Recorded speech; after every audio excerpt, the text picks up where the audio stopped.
thank you for that insanely enthusiastic welcome for the entire event and also for being here. I have to tell you first that this event, and I suppose my life in some sense, hit a new milestone that I was just made aware of by a stagehand today backstage, who informed me that last week the tickets for this event were being scalped online at a higher price than the tickets for the Leafs playoff games.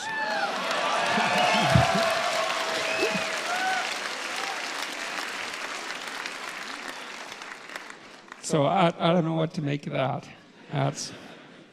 All right, so how did I prepare for this? I familiarized myself to the degree that it was possible with Slavoj Zizek's work, and that wasn't that possible because he has a lot of work and he's a very original thinker, and this debate was put together in relatively short order. And what I did instead was return to what I regarded as the original cause of all the trouble, let's say, which was the Communist Manifesto. And what I attempted to do, because that's Marx, and we're here to talk about Marxism, let's say, and what I tried to do was read it. And to read something, you don't just follow the words and follow the meaning, but you take apart the sentences and you ask yourself at this level of phrase and at the level of sentence and at the level of paragraph, is this true? Are there counter-arguments that can be put forward that are credible? Is this solid thinking? And I have to tell you, and I'm not trying to be flippant here, that I have rarely read a tract. Now, I read it when I was 18. It was a long time ago, right? That's 40 years ago. But I've rarely read a tract that made as many errors per sentence, conceptual errors per sentence, as the Communist Manifesto. It was quite a miraculous reread.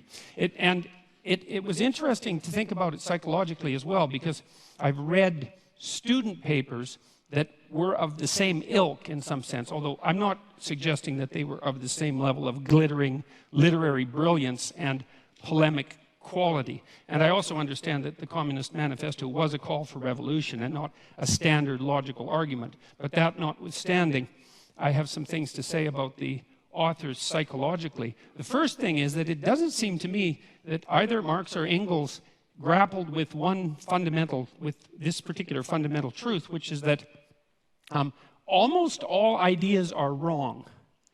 And so and it doesn't matter if they're your ideas or someone else's ideas, they're probably wrong. And even if they strike you with the force of brilliance, your job is to assume, first of all, that they're probably wrong, and then to assault them with everything you have in your arsenal and see if they can survive. And what struck me about the Communist Manifesto was it was akin to something Jung said about typical thinking, and this was the thinking of people who weren't trained to think. He said that the typical thinker has a thought, it appears to them like an object might appear in a room. The thought appears, and then they just accept it as true. They don't go the second step, which is to think about the thinking. And that's the real essence of critical thinking. And so that's what you try to teach people in university, is to read a text and to think about it critically, not to destroy the utility of the text, but to separate the wheat from the chaff. And so what I tried to do when I was reading the Communist Manifesto was to separate the wheat from the chaff. And I'm afraid I found some wheat, yes, but mostly chaff. And I'm going to explain why, hopefully in relatively short order. So I'm going to outline 10 of the fundamental axioms of the Communist Manifesto. And so these are truths that are basically held as self-evident by the authors. And they're truths that are presented in some sense as unquestioned. And I'm going to question them and tell you why I think they're unreliable. Now, we should remember that this tract was actually written 170 years ago. That's a long time ago. And we have learned a fair bit from since then about human nature, about society, about politics, about economics. There's lots of mysteries left to be solved, but we are slightly wiser, I presume, than we were at one point. And so you can forgive the authors to some degree for what they didn't know, but that doesn't matter given that the essence of this doctrine is still held as sacrosanct by a large proportion of academics, probably are among the most, what would you call, guilty of that particular sin. So here's proposition number one. History is to be viewed primarily as an economic class struggle. All right, so let's think about that for a minute.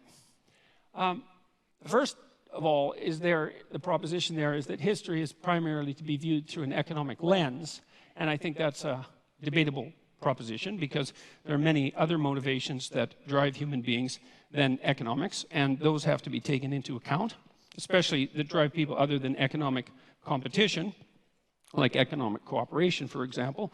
And so that's a problem. The other problem is that it's actually not nearly a pessimistic enough description of the actual problem, because history, this is to give the devil his due. The idea that one of the driving forces between history is hierarchical struggle is absolutely true. But the idea that that's actually history is not true, because it's deeper than history. It's biology itself, because organisms of all sorts organize themselves into hierarchies. And one of the problems with hierarchies is that they tend to arrange themselves into a winner-take-all situation.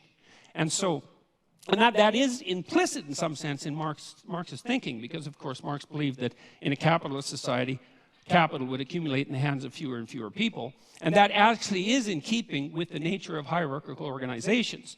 Now, the problem with that isn't so much the fact of, so there's accuracy in the accusation that that is an eternal form of motivation for struggle, but it's an underestimation of the seriousness of the problem, because it attributes it to the structure of human societies rather than the deeper reality of the existence of hierarchical structures per se, which, as they also characterize the animal kingdom to a large degree, are clearly not only human constructions.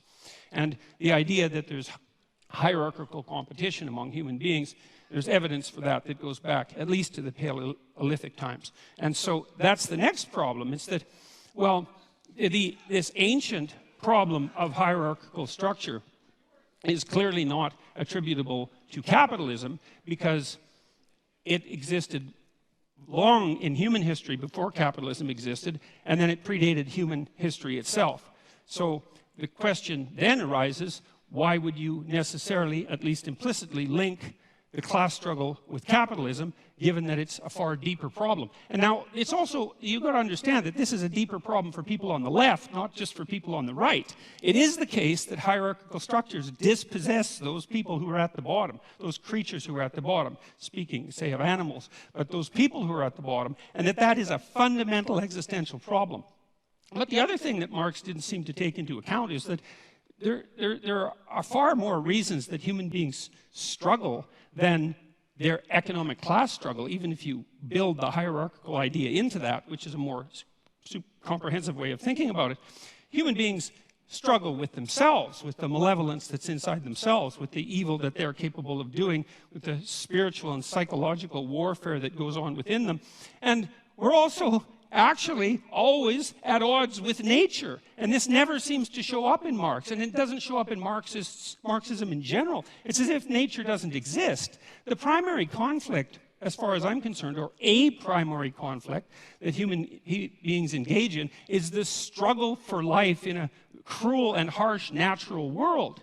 And it's as if that doesn't exist in the Marxist domain. If human beings have a problem, it's because there's a class struggle that's essentially economic. It's like, no, human beings have problems because we come into life starving and lonesome. And we have to solve that problem continually, and we make our social arrangements, at least in part, to ameliorate that, as well as to, well, upon occasion, exacerbate it. And so there's also very little understanding in the Communist Manifesto that any of the, like, say, hierarchical organizations that human beings have put together might have a positive element. And that's an absolute catastrophe, because hierarchical structures are actually necessary to solve complicated social problems. We have to organize ourselves in some manner, and you have to give the devil his due. And so it is the case that hierarchies dispossess people, and that's a big problem. That's the fundamental problem of inequality. But it's also the case that hierarchies happen to be a very efficient way of distributing resources. And it's finally the case that human hierarchies are not fundamentally predicated on power. And I would say the biological, anthropological data on that are crystal clear. You don't rise to a position of authority that's reliable in a human society primarily by exploiting other people. It's a very unstable means of obtaining power. So that's a problem. Well, the people that laugh might do it that way.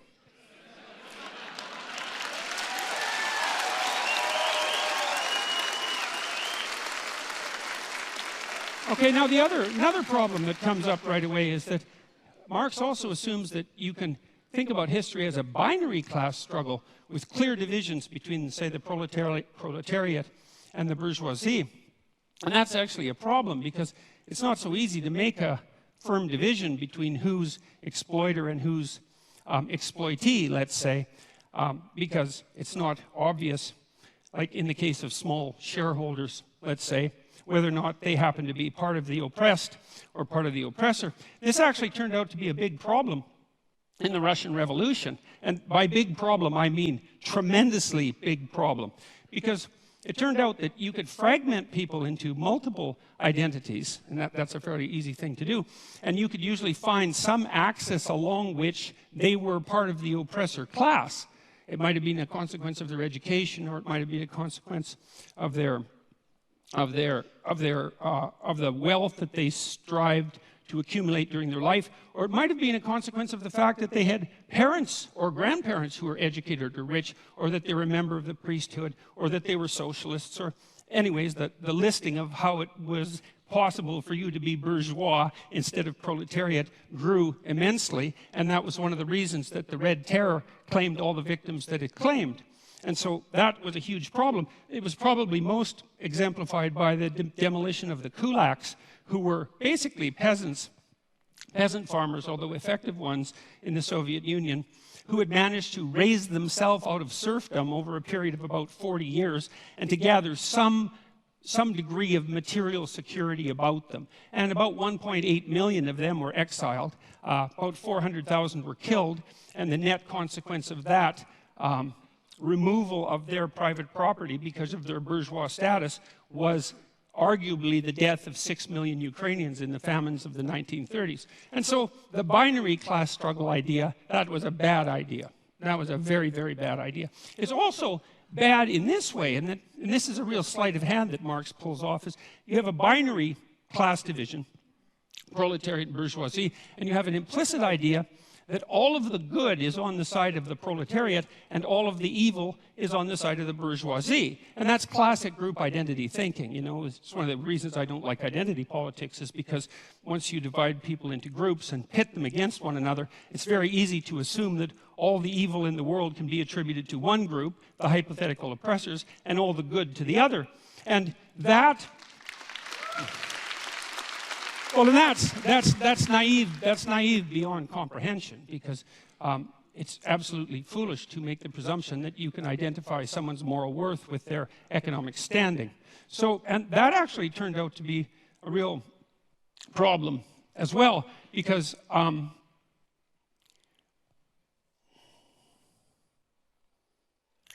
Marx also came up with this idea, which is a crazy idea as far as I can tell, of the, that's a technical term, crazy idea, of the dictatorship of the proletariat. And that's the next idea that I really stumbled across. It was like, okay, so what's the problem? Well, the problem is the capitalists own everything. They own all the means of production, and they're oppressing everyone. That would be all the workers.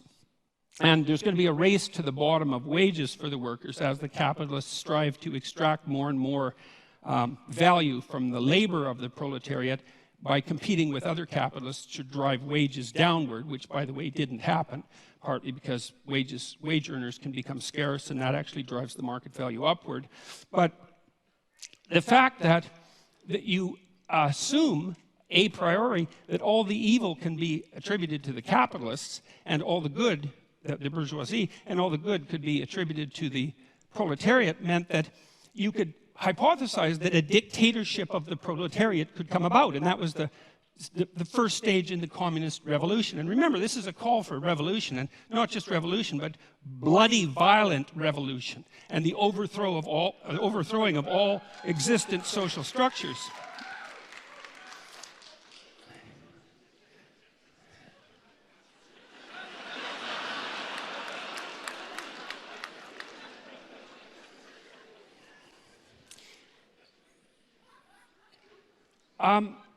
Anyways, the problem with that, you see, is that because all the evil isn't divided so easily up into oppressor and oppressed, that when you do establish a dictator of the proletariat, to the degree that you can do that, which you actually can't because it's technically impossible and an absurd thing to consider to begin with, not least because of the problem of centralization, and you have to hypothesize that you can take away all the property of the capitalists, you can replace the capitalist class with a minority of proletariats.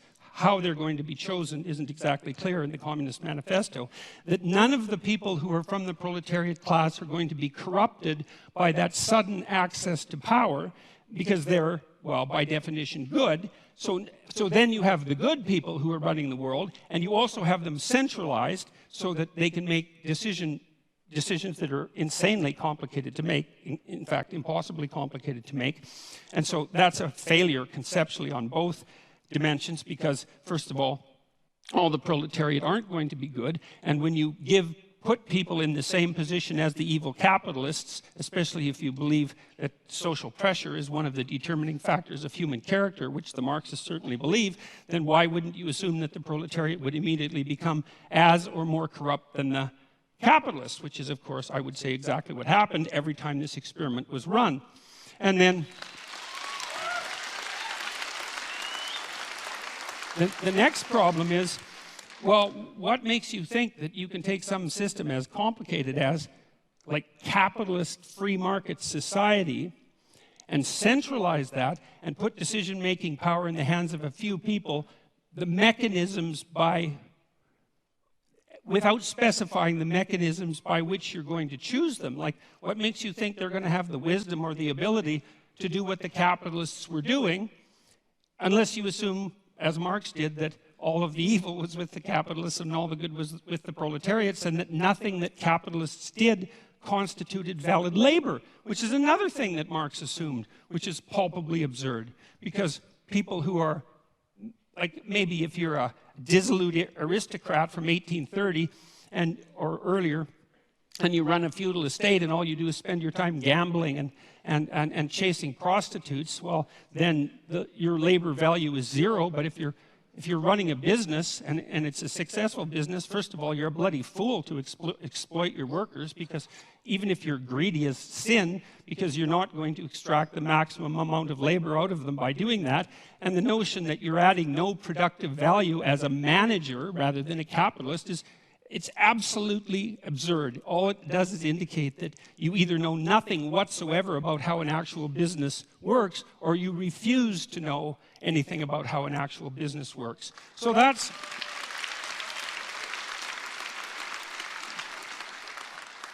also a big problem. So then the next problem is the criticism of profit. It's like, well, what's wrong with profit exactly? What's the problem with profit? Well, the idea from the Marxist perspective was that profit was theft. But profit, well, can be theft because crooked people can run companies, and so sometimes profit is theft, but that certainly doesn't mean that it's always theft. What it means, in part at least, if the capitalist is adding value to the corporation, then there's some utility and some fairness in him or her extracting the value of their abstract labor, their thought, their abstract abilities, their ability to manage the company, and to engage in proper competition and product development and efficiency and the proper treatment of the workers and all of that. And then if they can create a profit, well, then they have a little bit of security for times that aren't so good, and that seems absolutely bloody necessary as far as I'm concerned. And then the next thing is, well, how can you grow if you don't have a profit? And if you have an enterprise that's valuable and worthwhile, and some enterprises are valuable and worthwhile, then it seems to me that a little bit of profit to help you grow seems to be the right approach. And then the other issue with profit, and you know this if you've ever run a business, is it's a really useful constraint. You know, like, it's not enough to have a good idea. It's not enough to have a good idea and a sales and marketing plan, and then to implement that. And all of that, that's bloody difficult. Like, it's not easy to have a good idea. And it's not easy to come up with a good sales and marketing plan. And it's not easy to find customers and satisfy them. And so if you allow profit to constitute a limitation on what it is that you might reasonably attempt, it provides a good constraint on wasted labor. And so most of the things that I've done in my life, even psychologically, that were designed to help people's psychological health, I tried to run on a for-profit basis. And the reason for what that was, apart from the fact that I'm not averse to making a profit, partly so my enterprises can grow, but was also so that there were forms of stupidity that I couldn't engage in because I would be punished by the market enough to eradicate the enterprise. And so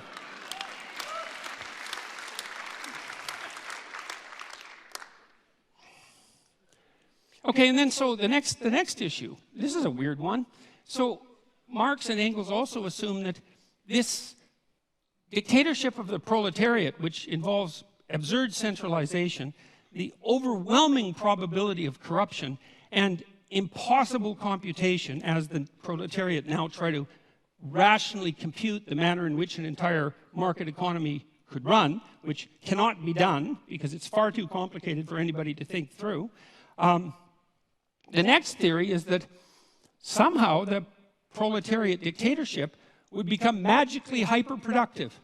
And there's actually no theory at all about how that's going to happen. And so I had to infer the theory, and the theory seems to be that once you eradicate the bourgeoisie, because they're evil, and you get rid of their private property, and you eradicate the profit motive, then all of a sudden, magically, the small percentage of the proletariat who now run the society determine how they can make their productive enterprises productive enough so they become hyperproductive. Now, and they need to become hyperproductive for the last error to be logically coherent in relationship to the Marxist theory, which is that at some point the proletariat, the dictatorship of the proletariat, will become so hyperproductive that there'll be enough material goods for everyone across all dimensions.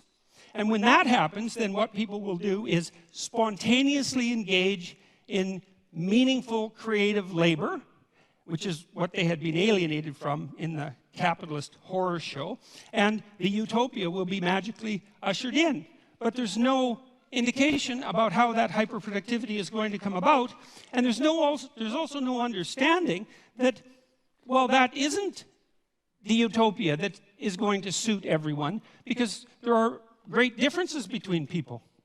And some people are going to find what they want in love, and some are going to find it in social being, and some are going to find it in conflict and competition, and some are going to find it in creativity, as Marx pointed out. But the notion that will necessarily be the end goal for the utopian state is preposterous. And then there's the Dostoevskian observation too, which is one not to be taken lightly, which is, what sort of shallow conception of people do you have that makes you think that if you gave people enough bread and cake, in the Dostoevskian terms, and nothing to do with except to busy themselves with the continuity of the species, that they would all of a sudden become peaceful and heavenly? Dostoevsky's idea was that, you know, we were built for trouble. And if we were ever handed everything we needed on a silver platter, the first thing we would do is engage in some form of creative destruction, just so something unexpected could happen, just so we could have the adventure of our lives. And I think there's something to be said for that.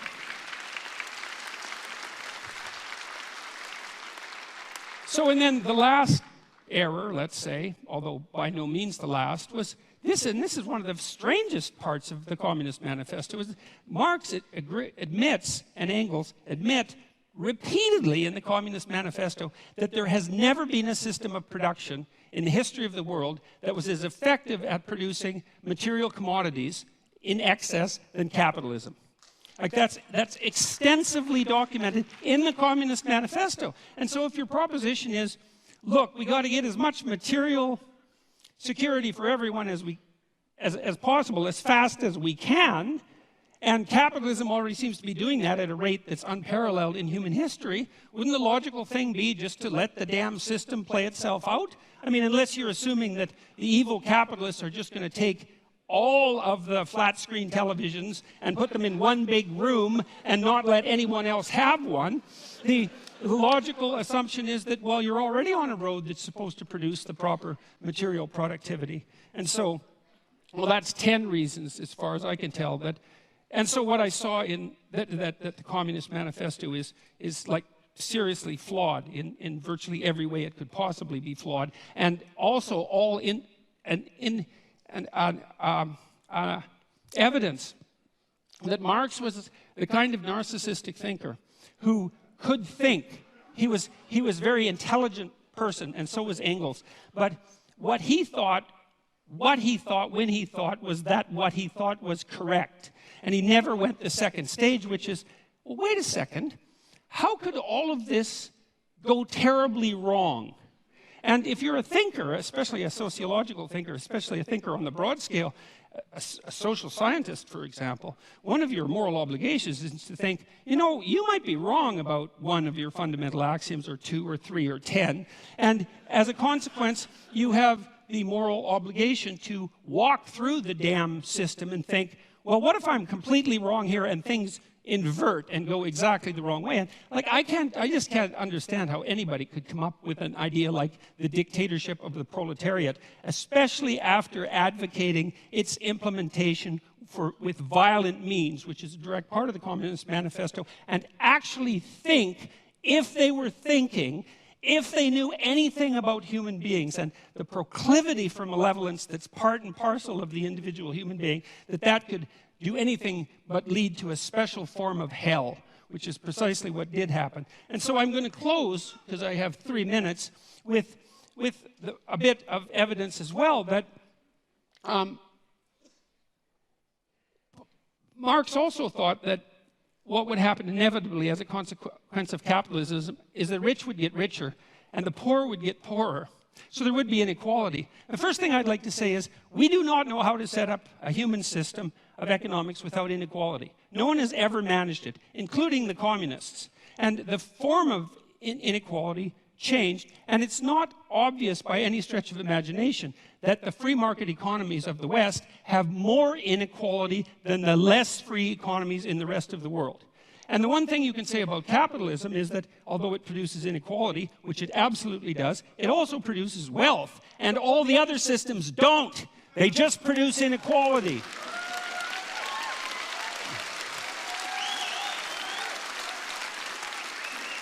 So here's a few stats. Here's a few free market stats, okay? From 1800 to 2017, income growth adjusted for inflation grew by 40 times for production workers and 16 times for unskilled labor. Well, GDP rose by a factor of about 0.5 from 1 AD to 1800. So from 1 AD to 1800 AD, it was like nothing, flat. And then all of a sudden, in the last 217 years, there's been this unbelievably upward movement of wealth. And it doesn't only characterize the tiny percentage of people at the top who, admittedly, do have most of the wealth. The question is, not only, though, what's the inequality? The question is, well, what's happening to the absolutely poor at the bottom? And the answer to that is, they're getting richer faster now than they ever have in the history of the world. And we're eradicating poverty in countries that have adopted moderate free market policies at a rate that's unparalleled. So here's an example. One of the UN millennial goals was to reduce the rate of absolute poverty in the world by 50% between 2000 and 2015. And they defined that as $1.90 a day. Pretty low, you know, but you have to start somewhere. We hit that at 2012. 3 years ahead of schedule. And you might be cynical about that and say, well, it's kind of an arbitrary number, but the curves are exactly the same at $3.80 $3.80 a day and $7.60 a day. Not as many people have hit that, but the rate of increase towards that is the same. The bloody UN thinks that we'll be out of poverty defined by $1.90 a day by the year 2030. It's unparalleled. And so the rich may be getting richer, but the poor are getting richer too. And that's not the... Look, I'll leave it at that. Because I'm out of time. But I'll leave it with this.